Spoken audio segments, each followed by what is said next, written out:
नमस्कार, मैं doctor Kamlesh Bisht Uttarakhand open university के गणित विभाग से। आज हम यहाँ पर अपना वीडियो लेक्चर अपना कंटिन्यू करना चाह रहे हैं।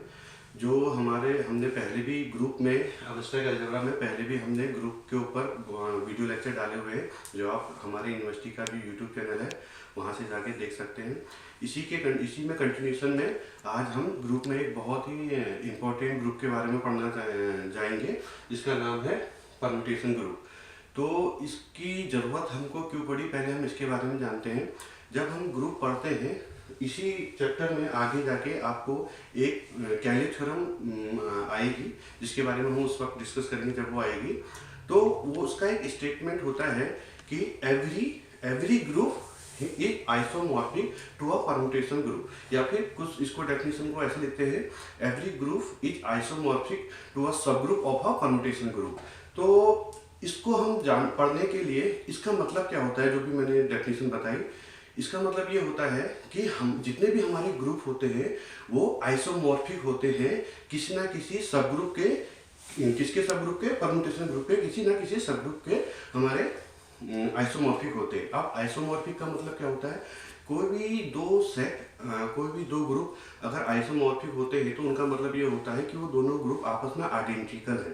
आइडेंटिकल मतलब कि अगर कोई ग्रुप ए है, कोई ग्रुप बी है और ये दोनों ग्रुप आपस में आइडेंटिकल है, तो इसका मतलब ये होता है कि जो प्रॉपर्टी ए की है वो प्रॉपर्टी हमारा जो ग्रुप बी है वो भी फॉलो करता है। अगर नंबर ऑफ एलिमेंट किसी ग्रुप के ए के अंदर n है तो number of element group B के अंदर भी n ही होंगे।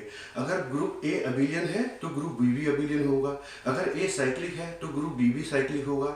और जितने ऑर्डर के एलिमेंट हमारे ग्रुप ए के अंदर मिलेंगे उतने ही ऑर्डर के एलिमेंट हमारे ग्रुप बी के अंदर मिलेंगे। तो कहने का मतलब है कि ये दोनों ग्रुप हमारे अगर आइसोमॉर्फिक हैं ए और बी, तो वो हमेशा आपस में आइडेंटिकल होंगे। आइडेंटिकल मतलब एक प्रकार से आप प्रतिबिंब जैसा समझ लीजिए। इसको हम और बारीकी से पढ़ेंगे जब हमारे कहते वो थ्योरम आएगी। लेकिन अभी हम आज आज का वीडियो लेक्चर है कि हम कैसे परम्यूटेशन ग्रुप कंस्ट्रक्ट करते हैं, क्या उसकी डेफिनेशन होती है, क्या उसके अंदर जो अलग उनकी सब डेफिनेशन होती है, वो क्या क्या चीज़ें उसमें आती हैं, उनके बारे में आज हम यहाँ पर डिस्कस करेंगे।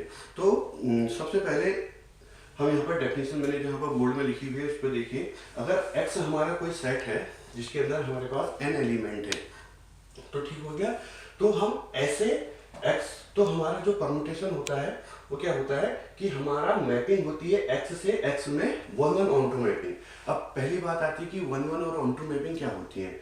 कोई भी ये हम इंटर लेवल में या फिर बीएससी लेवल में बहुत बार पढ़ चुके हैं इस बात को कि कब हम कोई भी अगर मैपिंग है F from set A to set B, तो कब हम उसे 1-1 कहेंगे, कब हम 1-2 कहेंगे। फिर भी मैं आपको एक प्रायर नॉलेज दे देता हूँ। अगर कोई फंक्शन हमारा, जैसे ये फंक्शन है x से x में है, अगर ये 1-1 है तो इसका मतलब क्या होता है, अगर इसको हम और भी उसमें डीपली देखें कि अगर मेरा कोई मैपिंग है f किसी सेट ए से किसी सेट बी में, तो कब हम इसको 1-1 कहेंगे। 1-1 अगर इसके हर एक एलिमेंट, अगर इस सेट का हर एक एलिमेंट यहाँ के 1-1 मैपिंग कहती है कि यहाँ का हर एक एलिमेंट यहाँ के यूनिक एलिमेंट में मैप होना चाहिए, हाँ, और यहाँ का कोई भी दो एलिमेंट यहाँ के किसी एक एलिमेंट में मैप नहीं होने चाहिए। तो अगर इस तरह की मैपिंग है तो हम तब जाके कहते हैं कि हमारा जो फंक्शन है वो 1-1 मैपिंग है। तो दूसरी डेफिनेशन आती है इसमें ऑनटू। ऑनटू क्या कहती है, ऑनटू ये कहती है अगर ये सेट ए है, अगर ये सेट बी है, तो अगर बी के हर एक एलिमेंट के लिए हमको यहाँ एक प्री इमेज मिल रही है, बी के हर एक एलिमेंट, यहाँ पर एलिमेंट को मैंने स्टार से दिखाया है और यहाँ पर एलिमेंट को मैं डॉट से दिखा रहा हूँ। अगर यहाँ के हर एक एलिमेंट जो स्टार जो बी के अंदर एलिमेंट है उसके लिए हमको एक यहाँ पर एक एलिमेंट मिल जा रहा है, तो उस तरह की मैपिंग को हम क्या कहेंगे, हमेशा ऑनटू मैपिंग कहेंगे। तो इसमें हम आगे चलते हैं, सिमेट्रिक ग्रुप और परम्यूटेशन ग्रुप।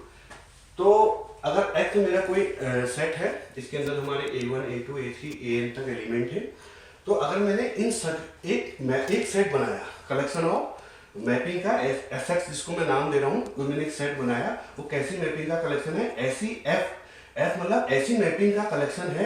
कैसी मैपिंग होनी चाहिए? फ्रॉम एक्स टू एक्स होनी चाहिए, और ये मैपिंग जो होनी चाहिए 1 1 एंड ऑन टू होनी चाहिए। तो अगर मैं ऐसे कलेक्शन बना दूं तो एसएक्स, अगर मैं इन सब का कलेक्शन बना दूं तो हम इसको क्या कहेंगे? सिमेट्रिक ग्रुप कहेंगे। हाँ, ये हमेशा हमारा ग्रुप बनाता है with respect to the operation composition और परम्यूटेशन। अभी हम आगे जाके पढ़ेंगे कि क्या होता है कंपोजिशन और परम्यूटेशन। कंपोजिशन मतलब होता है जोड़ना। अब हम किसी चीज को हम जोड़ते हैं, अगर हम कहते हैं या तो हम प्लस करके जोड़ लें या मल्टीप्लाई करके जोड़ लें, तो यहाँ पर जो हमारा कंपोजिशन से मतलब होता है वो हमारा होता है कि दो परम्यूटेशन का आपस में कंपोजिशन। कंपोजिशन कैसे करते हैं अभी हम इसके बाद जो एग्जांपल देंगे उसमें समझते हैं। तो हमारा जो एसएक्स है ये हमेशा हमारा ग्रुप बनाता है, ठीक हो गया। और जो हमारे पर्टिकुलर एलिमेंट है यहाँ, इसको हम क्या कहते हैं? परम्यूटेशन। जो इसके एसएक्स के जो पर्टिकुलर जो एलिमेंट होते हैं, एलिमेंट ऐसी मैपिंग जो 1 1 ऑन टू हो एक्स से एक्स में ही, तो इनको हम क्या कहते हैं? परम्यूटेशन। इस एक्ट को हम क्या कहेंगे? बट ऐसे हमको एफ जी एच ऐसे मिलते जाएंगे एक्स से एक्स में, तो हम उनको क्या कहेंगे? परम्यूटेशन। इसको हम बहुत अच्छे से समझते हैं एक एग्जांपल के थ्रू। तो यहाँ पर हम एग्जांपल के थ्रू इसको हम समझते हैं। मान लीजिए हमारा कोई एक्स है जिसके अंदर हमारे 3 सिंबल हैं 1 2 3, ठीक हो गया। अब हमने इस एक्स से लेकर इस एक्स से जितने भी हमारे ऐसी मैपिंग बनानी है जो एक्स से एक्स में हो और लेकिन 1 1 ऑन टू है, उन होनी चाहिए, उन सबका हमें कलेक्शन बनाते हैं। जैसे कि मैंने क्या क्या बनाया, मान लीजिए, क्योंकि मैपिंग तो हमको एक्स से एक्स में ही बनानी है, तो 1 2 3 1 2 3, ये भी एक्स है और ये भी एक्स है। हो सकता है मेरा पहला जो मेरा एलिमेंट है 1 पे भी मैप हो सकता है, 2 पे भी मैप हो सकता है, 3 पे भी मैप हो सकता है ना। अगर ये 1 पे मैप हो जाता मान लीजिए, तो ये फिर उसके बाद बाकी जो इसके जो अदर 2 एलिमेंट है वो अब 1 पे मैप नहीं हो पाएंगे, क्योंकि ये मैपिंग हमारी क्या है? 1 1 ऑन टू। तो इसका मतलब 2 के पास मेरे पास 1 के पास मेरे पास कितनी चॉइस बची? 1 के पास तो मेरे पास शुरू का एलिमेंट के पास मेरे पास 3 चॉइस है। हाँ, तो अब बचा मेरे पास 2, तो 2 के पास मेरे पास क्या क्या चॉइस बची? अब या तो 2 पे मैप हो सकता है, अगर 1 पे मैप हो गया है तो 2 पे ही मैप हो सकता है, या फिर 2 3 पे मैप होगा। मान लीजिए, तो हमारे पास 2 के पास कितनी चॉइस बची? हमारे पास 2 के पास बची 2 चॉइस। और वैसे ही अब मेरे पास लास्ट जो एलिमेंट है 3, अब इसके पास सिर्फ एक ही चॉइस बचती है कि जो बचा हुआ एलिमेंट है वो इसी पे जाके मैप होगा। तो 1 पे जो 3 के पास मेरे पास चॉइस बची है वो सिर्फ 1 है। तो इसका मतलब, तो टोटल मैं नंबर ऑफ मैपिंग कितनी बना सकता हूँ एक्स से एक्स में, जो 1 1 और ऑन टू दोनों हो, तो वो होंगी हमारी 6। इसको हम जानते हैं कि इसको हम फैक्टोरियल 3 भी कहते हैं। तो अगर मैं बात करूं कि अगर मेरे पास 3 सिंबल है, जैसे यहाँ पर एक्स में है, तो हमारे पास 3 सिंबल, इनको हम सिंबल कहते हैं या एलिमेंट कह लीजिए, आपकी मर्जी। तो हमारे पास अगर 3 सिंबल का कलेक्शन है, 3 एलिमेंट का कलेक्शन है 1 2 3, तो उससे हम टोटल नंबर ऑफ परम्यूटेशन जो बना सकते हैं वो क्या होगा? फैक्टोरियल 3। अगर मेरे पास n एलिमेंट होते, अगर मान लीजिए x के अंदर 4 होते, तो मेरे पास sx के अंदर कितने एलिमेंट बनते? फैक्टोरियल 4। अगर x के पास होते n एलिमेंट, तो sx के अंदर कितने एलिमेंट बनते हमारे? तो प्रोबेबिलिटी हमारी sx की क्या हो जाती है? Factorial n। ठीक हो गया।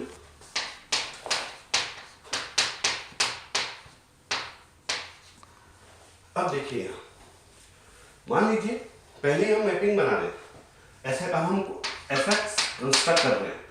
एसएक्स कह दीजिए यहाँ पर, क्योंकि 3 सिंबल है तो हम S3 भी कह सकते हैं। हम S3 कंस्ट्रक्ट कर रहे हैं, किसके अंदर कौन कौन से मैपिंग हमारी आएंगी। पहला देखिए, अगर 1 2 3 1 2 3, पहली मैपिंग क्या बन सकती है? 1 1 ऑन टू, 1 1 पे मैप जा रहा है, 2 2 पे जा रहा है, 3 3 पे जा रहा है ना।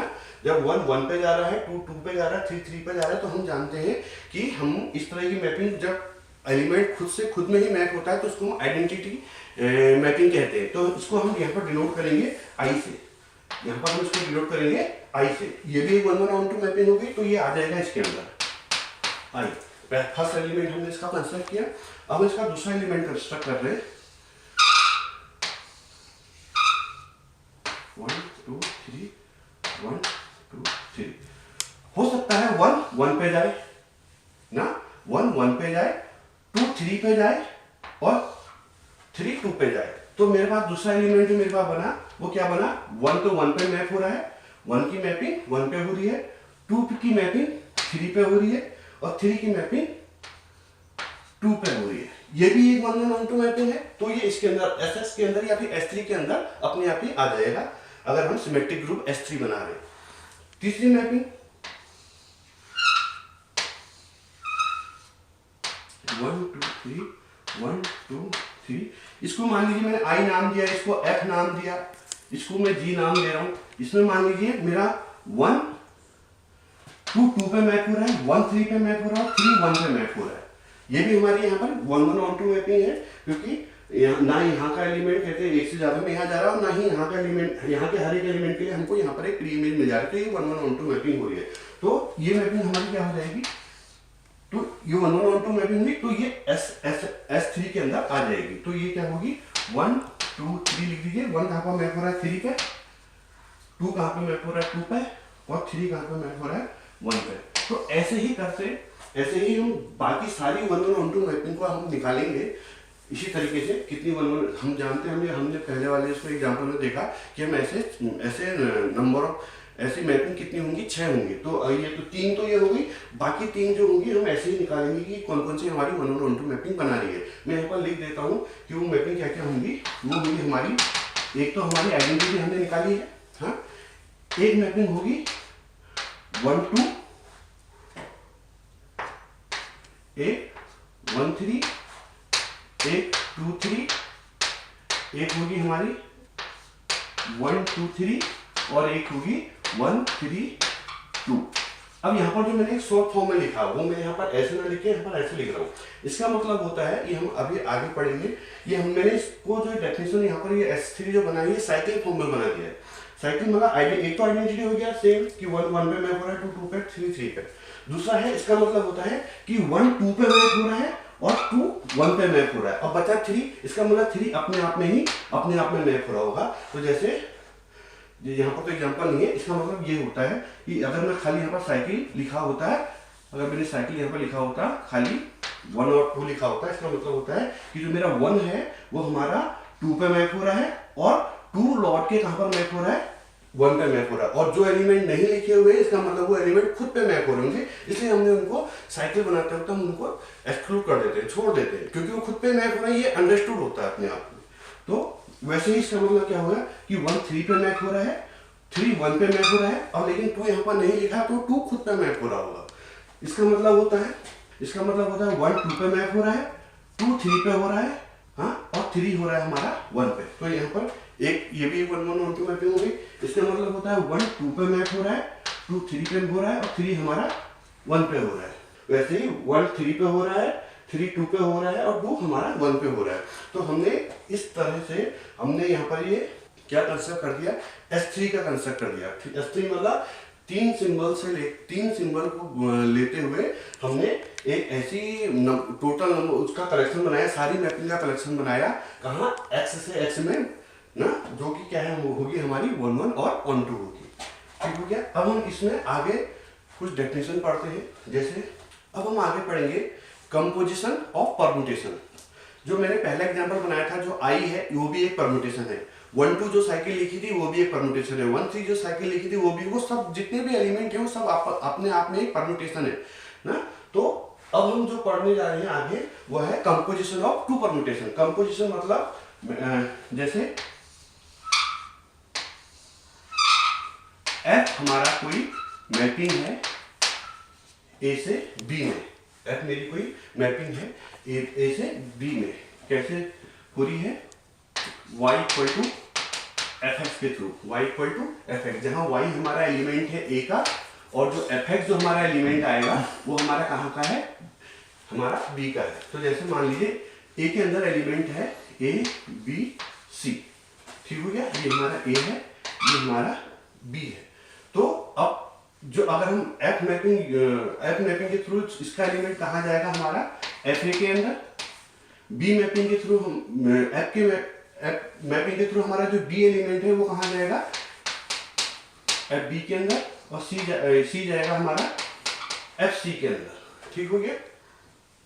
तो कंपोजिशन में क्या होता है कि जैसे जैसे हमारे बहुत सारे परम्यूटेशन है, मान लीजिए एग्जाम्पल के थ्रू एक सिग्मा मेरा परम्यूटेशन है 1 2 3, 1 1 पे मैप हो रहा है, 2 2 पे हो रहा है, 2 3 पे हो रहा है और 3 2 पे हो रहा है। वैसे सिग्मा 2 मेरा कोई दूसरा मेरा परम्यूटेशन है जहाँ 1 मैप हो रहा है हमारा 3 पे, 2 मैप हो रहा है 1 पे और हमारा 3 मैप हो रहा है 3 पे। ये मान लीजिए मेरे दो परम्यूटेशन है, सिग्मा 1 एंड सिग्मा 2। अब मैं इन दोनों को आपस में कंपोजिशन यूज कर रहा हूँ। इनका मतलब कंपोजिशन का मतलब होता है मैं इन दोनों को आपस में प्रोडक्ट कर रहा हूँ, सिग्मा 1 से सिग्मा 2 निकाल रहा हूँ। तो देखिए हम कैसे निकालेंगे। सिग्मा 1 से सिग्मा 2 में जा रहे हैं तो हम यहाँ पर कंपोजिशन से यूज करेंगे। देखिए हमारा 1 पहले हम सबसे पहले तो यहाँ पर क्योंकि एलिमेंट हमारे पास यही है 1 2 3, हमने इनकी मैपिंग देखनी कि कहाँ से कहाँ जा रही है, कब जब सिग्मा 1 और सिग्मा 2 को हम मल्टीप्लाई करते हैं। ठीक हो गया। तो 1 मेरा 3 पे जा रहा है, 1 मेरा यहाँ पर 3 पे जा रहा है और 3 यहाँ मेरा जा रहा है 2 पे। पहले हम यहाँ देखते हैं, पीछे वाले में देखते हैं कि पीछे वाले में जो एलिमेंट है ये कहाँ जा रहा है। उसके बाद फिर देखते हैं कि जो पीछे वाला जो भी एलिमेंट आया उसकी मैप यहाँ किस में जा रही है, सिग्मा 1 के अंदर किस में जा रही है। जैसे यहाँ सिग्मा 2 के अंदर हमने सबसे पहले 1 का देखा, 1 हमारा यहाँ पर 3 पे मैप हो रहा है। उसके बाद जो 3 है वो हमारा सिग्मा 1 के अंदर 2 पे मैप हो रहा है। तो हम क्या कहेंगे 1 हमारा कहाँ पर मैप होगा 2 पे। ठीक हो गया।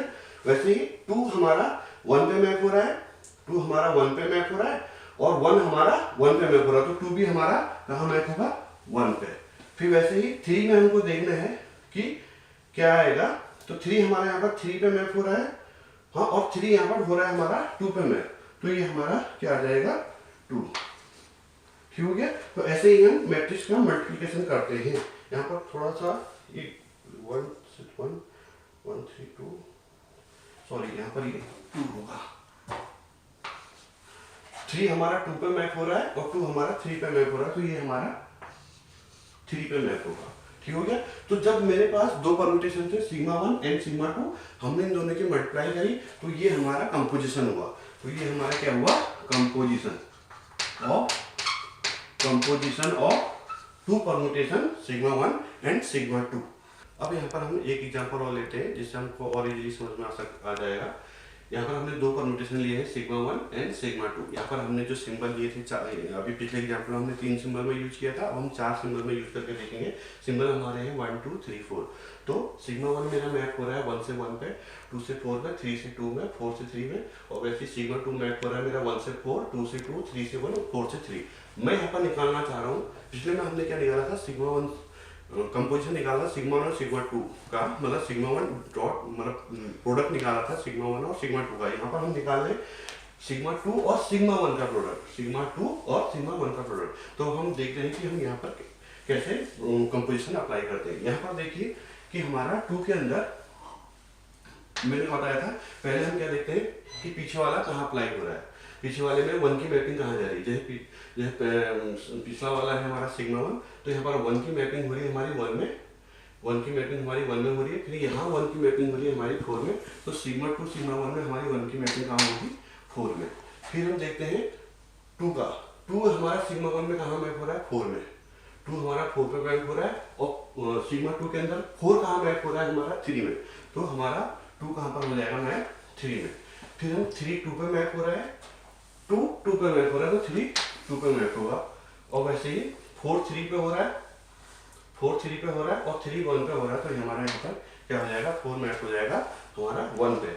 तो यहाँ पर हमने एक चीज देखी कि जो हमारा ये जरूरी नहीं है कि सिग्मा 1, ये जरूरी नहीं है कि हर परम्यूटेशन में हमारा सिग्मा 1 डॉट सिग्मा 2 हमारा हमेशा इक्वल आए सिग्मा 2 डॉट सिग्मा 1 के। ऐसा जरूरी नहीं है, कभी कभी आ भी सकता है लेकिन ऐसा होता नहीं है, मतलब ये आपस में कम्यूटेटिव नहीं होते ना। तो और एक चीज और इसमें, अगर जैसे मैं कोई परम्यूटेशन लिख रहा हूँ, जैसे यहाँ पर एक परम्यूटेशन है, वहाँ पर एक परम्यूटेशन, अगर मैं इसको उठा के इस पूरे सिंबल को उठा के पीछे ले जाऊँ या कहीं पर भी रख दूँ, यहाँ पर रख दूँ या फिर यहाँ पर रख दूँ, तो इससे परम्यूटेशन में कोई फर्क नहीं पड़ेगा। क्यों फर्क नहीं पड़ेगा? क्योंकि अगर मान लीजिए मैं 1 पे मैप हो रहा है, इसके बाद 3 2 लिख दूँ और उसके बाद 2 4 लिख दूँ और 4 3 लिख दूँ, तो मैंने इसको क्या किया, इसकी पोजीशन को उठा के सेकेंड नंबर पर रख दी। इससे कोई फर्क नहीं पड़ेगा। ये यहाँ पर भी यही बता रहा था कि 2 4 पे मैप हो रहा है, और यहाँ पर भी ये यही बता रहा है कि जो हमारा 2 है वो हमारा 4 पे मैप हो रहा है। परम्यूटेशन में अगर हम पूरे एक कॉलम को उठा के किसी भी पोजीशन में रख दें, परम्यूटेशन में किसी भी एक कॉलम को उठा के हम किसी भी पोजीशन में रख दें, तो इससे हमारा परम्यूटेशन में कोई इफेक्ट नहीं पड़ता है। इस चीज़ को आप नोटिस करिएगा। अब कुछ हम बुक्स का यूज यहाँ पर एक इम्पोर्टेंट नोटिस में देना चाहता हूँ। कुछ बुक्स क्या करती हैं, जैसे मैंने जो प्रोडक्ट बताया कि पहले हम इसका यूज करेंगे, पहले हम इसके एलिमेंटों को देखेंगे कि ये कहाँ से कहाँ मैप हो रहे हैं, फिर उसके बाद जो उसकी इमेज होगी वो इसमें कहाँ से कहाँ मैप हो रही है वो देखते हैं। लेकिन कुछ बुक, ये तो हमारा जो हमने गैलियन का जो बुक है, गैलियन जो बुक है उसमें तो उन्होंने ऐसे ही दिया हुआ है। और जो हस्टिन की बुक है वो क्या करते हैं, वो सीधे देखते हैं कि अगर सिग्मा 2 सिग्मा 1 है तो वो सीधे देखते हैं कि सिग्मा 2 के अंदर 1 4 पे मैप हो रहा है और 4 3 पे मैप हो रहा है, तो वो सीधे लिखेंगे 1 3 पे मैप हो रहा है। तो दोनों में से कोई भी गलत नहीं है। आप कोई भी एक रूल को फॉलो करिए, कोई भी एक रूल को फॉलो करिए। आप चाहे हस्टिन से पढ़िए, चाहे आप गैलियन से पढ़िए, कोई भी इसमें आपका रिजल्टों में अंतर नहीं आएगा। रिजल्टों में अंतर नहीं आएगा। हो सकता है प्रोडक्ट करने पे चीजें आगे पीछे हों, लेकिन इससे फर्क नहीं। उसके आपका जो ग्रुप बनाएंगे S3 S4 को जो भी ग्रुप बनाएंगे वहां पर कोई भी फर्क नहीं पड़ेगा। अब हम बात करते हैं ट्रांसपोजिशन की। ट्रांसपोजिशन क्या होता है, पहले तो यहाँ पर हम पहले पढ़ेंगे आर साइकिल। आर साइकिल का मतलब क्या हुआ, जैसे यहीं पर देखिए, जैसे हमारे यहाँ 2 साइकिल है, 2 परम्यूटेशन है, सॉरी, जैसे हमारे यहाँ पर 2 परम्यूटेशन है, सिग्मा 1 एंड सिग्मा 2। अगर मैं इसको साइकिल में तोड़ना चाहूँ, इस सिग्मा 1 परम्यूटेशन को मैं साइकिल में तोड़ना चाहूँ तो कैसे तोड़ूंगा, तो ये देखिए यहाँ 1 1 पे मैप हो रहा है, तो इसको मैं आगे निकाल देता हूँ। ठीक हो गया, क्योंकि 1 1 पे मैप हो रहा है, 2 4 पे मैप हो रहा है और 4 3 पे मैप हो रहा है। 2 कहाँ पर मैप हो रहा है, 4 पे, 4 3 पे और 3 2 पे। तो अगर मैं इसको, इस परम्यूटेशन को और मैं साइकिल के फॉर्म में कैसे लिख सकता हूँ, देखिए 2 4 3। जो अभी मैंने पिछले एग्जाम्पल में आपको कंस्ट्रक्ट करते वक्त बताया था कि हम उसको साइकिल के फॉर्म में लिख सकते हैं, वो आप यहाँ पर देख लीजिए। इसका ये दोनों सेम है, ये दोनों यहाँ पर सेम है, क्योंकि ये कह रहा है 1 1 पे मैप हो रहा है, इसको मैंने क्योंकि 1 1 पे मैप हो रहा है तो इसको मैंने साइकिल से अलग निकाल दिया। ठीक हो गया। अब बची अंदर के एलिमेंट को देखते हैं। यहाँ पर मैप हो रहा था 2 4 में, और इसका मतलब भी होता है साइकिल का कि इसका मतलब होता है 2 4 पे मैप हो रहा है। उसके बाद यहाँ देखिए 4 3 पे मैप हो रहा है, तो यहाँ भी 4 3 पे मैप हो रहा है, और यहाँ देखिए 3 फिर से 2 पे मैप हो रहा है, तो इसका मतलब ये साइकिल मेरी कंप्लीट हो गई। तो इसको हम, इसलिए हम साइकिल कहते हैं। इसका मतलब हम हर परम्यूटेशन को तोड़ सकते हैं साइकिल में। जैसे उसका सिग्मा 2 का एग्जांपल देख लीजिए। सिग्मा 2 को हम साइकिल में कैसे लिख सकते हैं, जैसे वहां पर 1 मैप हो रहा है, सबसे पहले 1 लिखा, 1 कहाँ मैप हो रहा है, 4 में, 4 कहाँ मैप हो रहा है, 3 में, 3 कहाँ मैप हो रहा है, दोबारा से 1 में। तो हमारी साइकिल कंप्लीट हो गई। और जो हमारा 2 वाला था, अनचेंज था, उसको हम या तो यहाँ पर लिख दें या फिर आगे से भी लिख सकते हैं, ऐसा कोई जरूरी नहीं। ठीक हो गया, क्योंकि तो हमने सिग्मा 1 और सिग्मा 2 को साइकिल की फॉर्म में लिख दिया। जो हमारा एक परम्यूटेशन था, इसको हमने साइकिल के फॉर्म में लिख दिया है। इसको हमने ये कहीं कहीं पर बुक में ये भी लिखा रह सकता है कि अगर x तुम्हारा 3 सिंबल का कलेक्शन है, x तुम्हारा या फिर 4 सिंबल का कलेक्शन है, यहाँ पर x तुम्हारा अगर 4 सिंबल का कलेक्शन है और इसका एक परम्यूटेशन तुम्हारा सिग्मा 1 है, तो इसको हम डायरेक्टली सिग्मा 1 को ये भी लिख सकते हैं। इसको हम एक्सक्लूड कर देंगे, इसका कोई असर नहीं पड़ेगा। मतलब इसको हम लिखे या ना लिखे, ये अंडरस्टूड रहेगा कि 1 1 जो एलिमेंट बच गए हैं, जैसे 2 4 3, अगर हम इसको सिग्मा 1 को चाहे ये लिखे, चाहे ये लिखे, चाहे ये लिखे, कोई फर्क नहीं, ये तीनों एक ही चीज है। यहाँ पर मैंने क्या किया है, जो 1 साइकिल थी, जो 1 1 पे मैं बोलूँ, उन सबको मैंने पूरा एक्सक्लूड कर दिया। हमने फाइनली जो मेन साइकिल थी हमने उसको लिख दिया यहाँ पर। इसका मतलब ये हुआ कि इसमें जो बचे सिंबल है, 2 4 3 x, ये सब कहाँ से आए हैं, x के एलिमेंट है। जो 2 4 3 के अलावा जो एलिमेंट बच गया है, जो यहाँ मैंने नहीं लिखा हुआ, उसका मतलब ये अंडरस्टूड रहेगा। किताब में जो आपके हमने यूनिट लिखी है उसमें यहाँ पर मेंशन भी किया हुआ है कि अंडरस्टूड रहेगा कि अगर ये नहीं लिखा हुआ है तो इसका मतलब ये खुद पे ही मैप हो रहा होगा। इसको चाहे लिखो चाहे ना लिखो, ये आपके आने वाली जो कैलकुलेशन होती है एग्जाम्पल सॉल्व करने, चाहे वो इनवर्स निकालना, चाहे वो डिकम्पोज करना किसी भी परम्यूटेशन को, तो उसमें ये बहुत आपको आसानी करेगा कैलकुलेशन करने में। उम्मीद है आपको ये हमारा छोटा सा वीडियो लेक्चर, जो कि हमने परमुटेशन में आज हमने वैसे ज़्यादा तो नहीं किया है, लेकिन प्रायर डेफिनेशन, उन परमुटेशन का कंपोजिशन और कब हम परमुटेशन ग्रुप कैसे बनाते हैं, क्या क्या हमारे 1 1 और 2 कहाँ पर हमारा ये यूज़ होता है, इन सब के बारे में एक छोटा सा ब्रीफ डिस्कशन किया है। आने वाले वीडियो लेक्चर में हम इसके बारे में जो परमुटेशन के और भी जो थ्योरम्स वगैरह हैं, जो भी एग्जांपल्स हैं, चाहे वो इनवर्स निकालना हो, ट्रांसपोजिशन और भी जो अल्टरनेटिव ग्रुप, इवन परमुटेशन और परमुटेशन और अल्टरनेटिव ग्रुप, इन सब के बारे में पढ़ेंगे। तो आज का वीडियो लेक्चर हम यहीं पर समाप्त करते हैं। आगे हम जब भी वीडियो लेक्चर बनाएंगे तो आपको सूचित करेंगे, और इन चीज़ों को देखने के लिए आप हमारी यूनिवर्सिटी की यूट्यूब चैनल पे जाके वहाँ पर सारे वीडियो लेक्चर और भी सब्जेक्ट के देख सकते हैं। Thank you.